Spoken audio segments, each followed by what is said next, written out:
Let's see if you got a video up.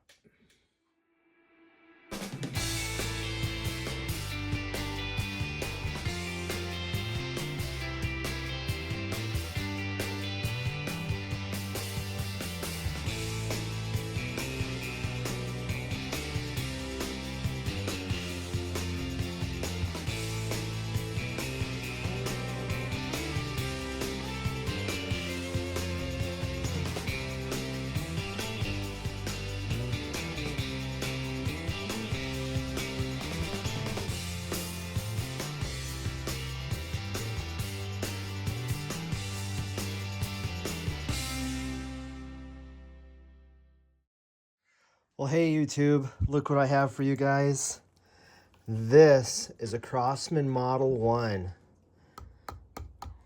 Wood stock, wood forearm,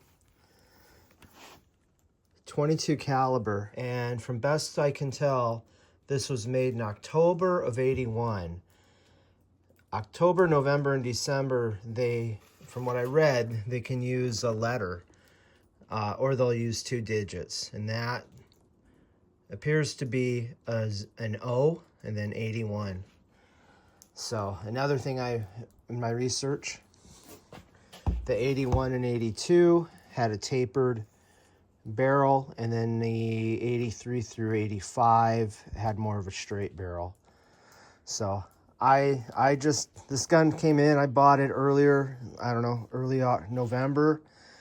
And it wasn't cheap, but it also, I thought I got a fair deal on it. And overall, it's in pretty nice shape for the age. And I am really, really excited because this is the gun I wanted to buy when I was in 8th grade, and I couldn't afford it. And so I bought a Crosman 2200 Magnum instead, which had plastic stock, plastic forearm, and a traditional rear sight like you would have had on a Daisy or a Crosman 760. Look at this rear sight. It's a Williams. There we go. So I think that's maybe that's the model number of the rear sight, but you have both elevation and windage adjustment. And this gun tends to shoot to the right, so my windage is adjusted, and then 20 yards, I'm having to use maximum elevation adjustment. I don't think this gun's putting out quite the power that it would have brand new. And I'll include feet per second. It's been around 550 some feet per second. And what I read, I think it's supposed to put out closer to 630. You know, it's it's an older gun. Sometimes the pump doesn't seem to have, it usually works, but it seems like if I leave it here in the cold, it's like 36 degrees right now, the pump will lack resistance, and then it comes back. So I've oiled it, and I've just been shooting it and enjoying it, and pretty neat. I did end up having to, there's a little cap here. This is a steel cap you can remove, and then you have to get a giant, really long screwdriver, and there's a flathead screw because the stock was wobbling on it. I tightened that screw, and then I also noticed that I'd set the gun on a bag, and then all of a sudden my sight would move, and this whole front assembly was a tiny bit loose, so I tightened these screws, and that seems to have made it more solid. I don't remember what these things cost brand new, but I know it was more than what I could buy in 8th grade, so it's I don't know what the weight is. It definitely feels, it's got weight to it. You know, you've got your metal receiver covers on the thing, metal trigger guard, metal trigger, metal safety, metal sight, metal barrel shroud. Of course, the pump tube's metal. Now your front sight is plastic. Oh, and the other thing, these had a brass barrel in them from what I've read. How about that? That's pretty cool. So there is your loading port, which is what you see on the modern 2100 and Legacy 1000. But I've been shooting a lot of 177 caliber and shooting 22 caliber pellets now. They seem huge to me, you know? It's kind of funny. So we're going to go ahead and Start shooting already. I've just got 5 cans set up at 20 yards. And we're just going to shoot it. Or I'm going to shoot it and see how I do.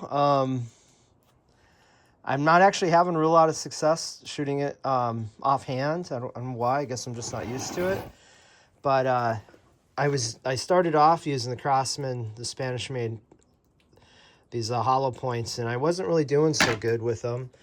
But then I shot some of the, no, I didn't. I shot these, which I think I bought in the 90s or early 2000s, and they're a wide cutter, and they actually seem to work pretty good. You know, I still had up there and up there.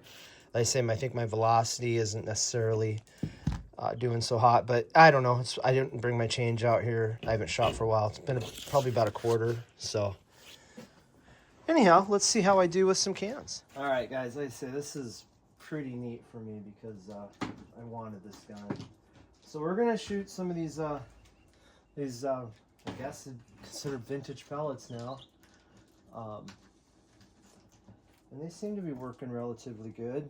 These 22 caliber pellets seem like monsters because I've been shooting so much .177 caliber. 4, 5, 6, 7, 8, 9, 10. I've been shooting so many of the .177s that I remember as a kid, that 22 Magnum was the first 22 caliber I got, and which the pellets were so massive. And it's funny, they really are a drastic difference if you've been shooting smaller caliber a lot. All right, let's see. I'm gonna shoot from the bag and hope I hit something. Oh, dang it. Nice shooting. That's kind of been my experience with it so far. See, that one, it's not really, there's not a lot of resistance. 6, 7, 8, 9. It's a quick pumping action, but it seems like in this cold, it's acting a little bit funny. There we go. And I ran out of pellet gun oil, so I used air compressor oil on it. Seriously? That might not like it. 4. All right, at least I'm hitting something now. This is the one thing I remember as a kid, the 22 caliber pellets, and these cans are empty, and it just knocked them over easy.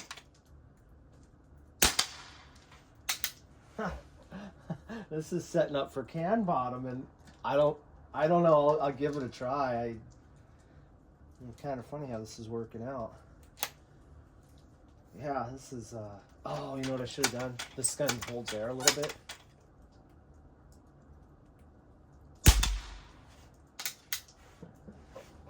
Here, let's see. Hear that? It's holding a little bit of air. And I don't know the history of this gun. I don't know how long it's sat. It doesn't appear to have had a whole ton of use on it, and we'll look at it a little closer, but I just kind of wanted to shoot it. 2, 3, 4. Let's try 6 pumps and see how it does.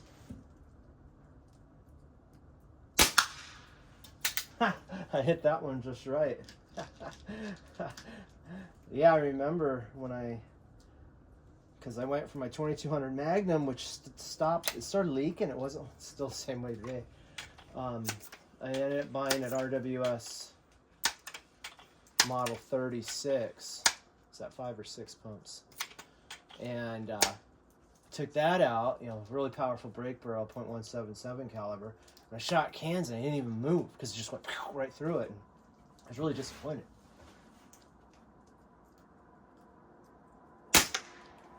All right, let me aim a little higher.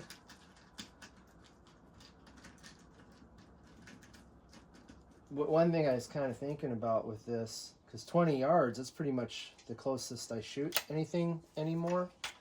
And I know this isn't producing full power, at least I don't believe it is, but yeah, I wonder if I noticed that with a couple of my other guns from the 80s, the sights for 20 yards, they were really elevated, and I'm thinking everything was made to shoot at a lot closer distance back then than as opposed to now. I don't know. What do you guys think?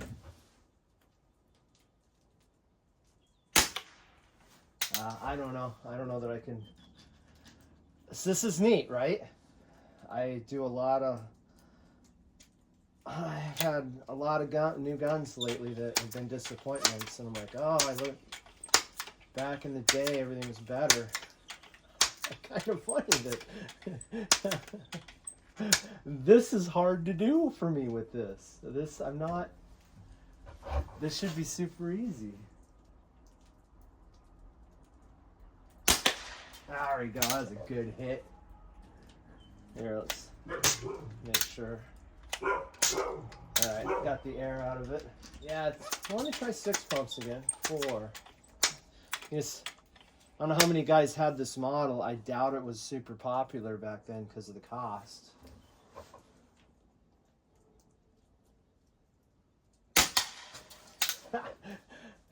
Maybe each hit just holds that much more satisfaction.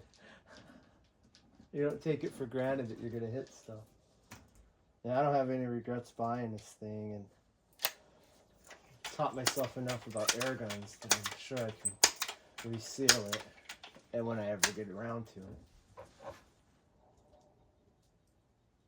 it. Ah, dang it. Just going through my vintage pellets. I'll give it 2-3 more. We'll look at the gun. Call it a video. Here, let's see if I can actually hit something offhand. That felt good. I'm glad I hit it. All right, let's look at this gun a little closer. Yeah, so it came, you've got these are likely made out of aluminum, I'm pretty positive. So you had a metal dovetail. Pretty standard way Crosman and Daisy made their guns back then. And I always liked it because the paint would kind of start wearing off. And I just remember how cool Boba Fett looked in Star Wars. Paint was all chipped off him and stuff. And yeah, you can see, you just get the patina on it. And that's something that is missing from the modern guns with all the plastic. Yeah, it looks like it's got some kind of cheaper, I don't know, I'm not a wood guy, so I guess it's a solid body stain that's on the wood here. Oh, I thought this was awesome. Check this out. It still has the sticker to put oil on it. And I noticed that is plastic, and I don't know if they came that way or not. I assume this is all original. I kind of doubt anybody went in there and changed anything, but I guess you never know. But yeah, because look at the pump tube. You just don't have a lot of wear. And I noticed kind of a nice thing here. You've got that little rubber piece in there to quiet it down. Yeah, so I assume this was just somebody had it somewhere. Oh, and this is back then when they were owned by Coleman. And here you can see the stock. It actually has, there's an edge here, so this must be different. And then screwed on. It's wood. And then it's got that hollow piece there. Or like I say, it's got that hollow out. It's got that metal cap you could pop out to access the screw inside here. But anyway, guys, I'm pretty stoked I finally got one of these. I've been wanting one for long. Well, I've been wanting one since 1984, and I just kind of was patient and watched eBay and found one. The seller was good enough to make me an offer and came down on his price. And I said, well, if you come down to this, I will buy it right now. And he did, and I bought it. So pretty excited to finally have one of these. This is awesome. All right, guys, I hope you enjoyed the video. If you have any questions, leave them in the comments down below. It was kind of interesting. I was trying to find information on the style of pellet boxes, and this I'm pretty sure is from the 80s that I still have, and then this I think was 90s, because that's from the store here in town. And then this has a mixture of daisy pellets, and then there's, see, those are the Crosman pellets. There you get them, look at them closer. They were not anything special. And I'll include the Crony info. I'll have that plan here, so at the end of the video. All right, guys, that's all for now. I hope you enjoyed the video. Thanks for watching.